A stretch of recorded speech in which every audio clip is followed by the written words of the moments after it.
রাজ্যের প্রাক্তন মুখ্যমন্ত্রী, একজন মহিলা মুখ্যমন্ত্রী, তাকে দেখলে মানুষ রাস্তায় চোর চোর বলে স্লোগান দেবে। এই কাজ বিজেপি করে না, এই পরিস্থিতিও বিজেপি তৈরি করেনি। এই পরিস্থিতি যদি তৈরি হয়ে থাকে তার জন্য দায়ী তৃণমূল কংগ্রেস। কৃতকর্মের ফল তো সবসময় পিছু ছাড়ে না। তবে এ ধরনের ঘটনা যাতে না হয়, সুস্থ স্বাভাবিক সমাজ সেটাই চায়। কিন্তু যে কাজ তারা করে এসছে তৃণমূল কংগ্রেস, তো কিছুটা ক্ষেত্রে কিছু কিছু ক্ষেত্রে তার প্রতিক্রিয়া হচ্ছে। তবে অধিকাংশই খুঁজে দেখবেন এগুলো, এর মধ্যে অধিকাংশ মানুষজনই আছেন যারা হচ্ছে তৃণমূলেরই লোকজন। এই হ্যাভস আর হ্যাভস নটদের লড়াই। তৃণমূলের সময় যারা পেয়েছে তাদের বিরুদ্ধে যারা পায়নি তারা মুখ খুলছে।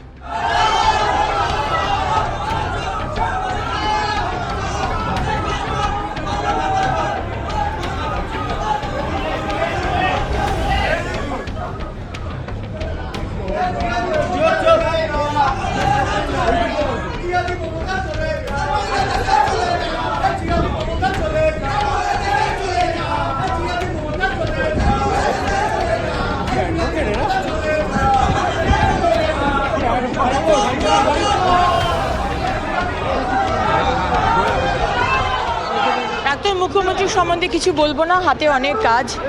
এরকম নেগেটিভ জিনিস আর অপ্রাসঙ্গিক জিনিস নিয়ে মাথা ঘামানোর সময় নেই।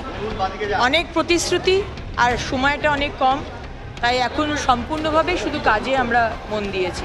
এখন এই ইররেলেভেন্ট জিনিস নিয়ে আমরা কথা বলবো না। মমতা বন্দ্যোপাধ্যায় শাক দিয়ে মাছ ঢাকতে চাইছেন, কিন্তু মাছটা যদি ঢেকেও ফেলেন, শাকটাকে ঢাকবেন কি দিয়ে? 2021 সালে 2রা মে, ঠিক তারপরে 27 দিনে 56 জন বিজেপি কর্মী খুন। 27 জন বিজেপির মহিলা কর্মী প্রকাশ্যে ক্যামেরার সামনে বলছেন যে আমরা তৃণমূলের দ্বারা গণধর্ষিতা। জেসিপি দিয়ে বাড়ি ভাঙা, অবর্ণনীয় অত্যাচার। সেদিন মুখ্যমন্ত্রী ছিলেন মমতা বন্দ্যোপাধ্যায়। কোথায় ছিল কোর্ট? কারণ তখন পশ্চিমবঙ্গে শাসকের আইন ছিল, আর আজকে আইনের শাসন প্রতিষ্ঠা হয়েছে।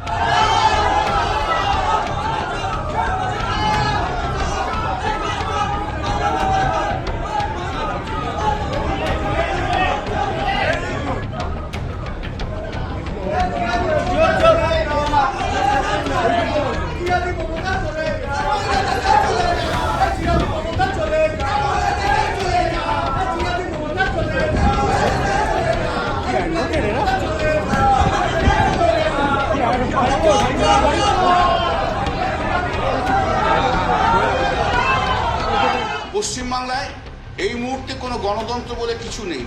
আমরা মামলা করে বেরিয়ে আসার পর আপনাদের প্রেসের সামনে আমরা দেখেছেন কিভাবে বিজেপির লয়াররা মমতা বন্দ্যোপাধ্যায়কে হেকেল করেছে, এবং আমার পক্ষেও আজকে বেরিয়ে আসা খুব অসুবিধা হয়েছে।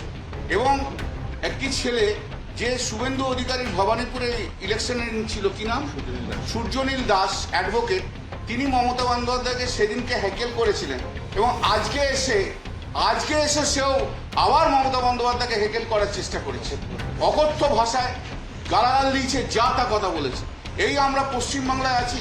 কলকাতা হাইকোর্টে যদি আমরা ঠিকমতো ফ্রিলি না ঘুরতে পারি, কলকাতা হাইকোর্টে লয়াররা যদি না ঘুরতে পারে, যদি তৃণমূলের লয়ার, তৃণমূলের লোক বলে আমরা আমাদের ওপর এভাবে চড়াও হয়, তাহলে গোটা পশ্চিমবাংলায় কি হচ্ছে আপনারা দেখেন।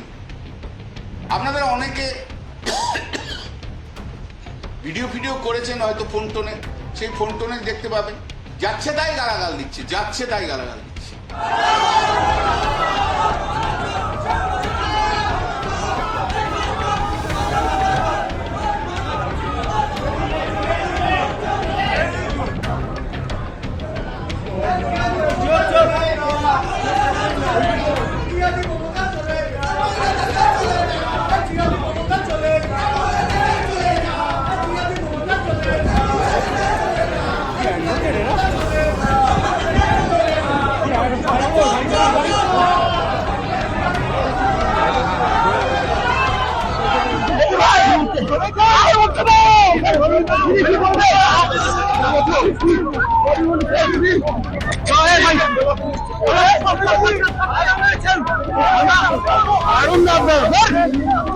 আমাদের ভিডিও ভালো লাগলে লাইক এবং শেয়ার করুন।